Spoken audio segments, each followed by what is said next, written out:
हा जो काही विषय आहे 125 कोटी पावलांचा अर्थ,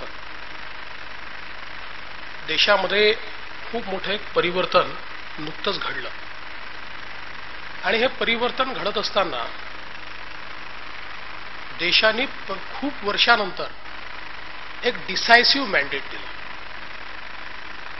1984 साली इंदिराजींच्या हत्येनंतर राजीवजींना जी काही त्या काळामध्ये एक सिंपती तयार झाली होती, त्यातनं संपूर्ण मेजॉरिटी, पूर्ण बहुमत हे जनतेने दिलं होतं. त्यानंतर 30 वर्ष कुठल्याही राजकीय पक्षाला देशामध्ये बहुमत मिळालं नाही आणि गेल्या 4-5 वर्षातल्या जर आपण राजकीय निरीक्षकांच्या डिबेट्स ऐकल्या तर त्या डिबेट्समध्ये सगळे लोक असं सांगायचे coalition era is here to stay for long. खूप वर्ष आता हे युतीचं आघाडीचं राजकारणच चालणार आहे आणि कुठल्याही एका पक्षाला बहुमत मिळू शकत नाही. पण या निवडणुकीमध्ये तो चमत्कार घडला आणि भारतीय जनता पक्षाला संपूर्ण बहुमत आणि एनडीएला 325 पेक्षा जास्त जागा मिळाल्या. याचं कारण काय आहे?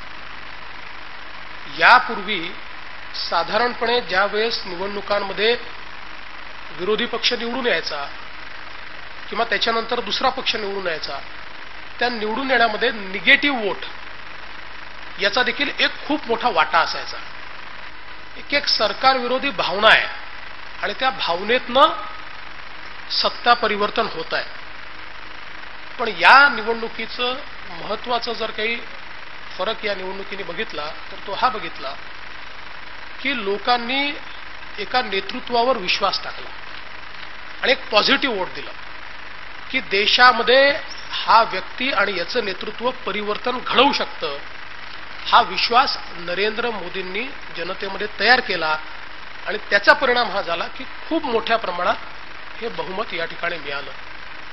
आणि मग या बहुमताची चर्चा करत असताना अनेक वेळा ज्यावेळेस आम्ही खासगीमध्ये चर्चा करतो त्यावेळी असं वाटतं की अपेक्षांचं खूप मोठं ओझं आहे आणि या सगळ्या अपेक्षा म्हणजे लोकांच्या त्या काळातल्या चर्चा जर ऐकल्या तर असं वाटायचं की नरेंद्र मोदी म्हणजे सुपरमॅनच आहेत.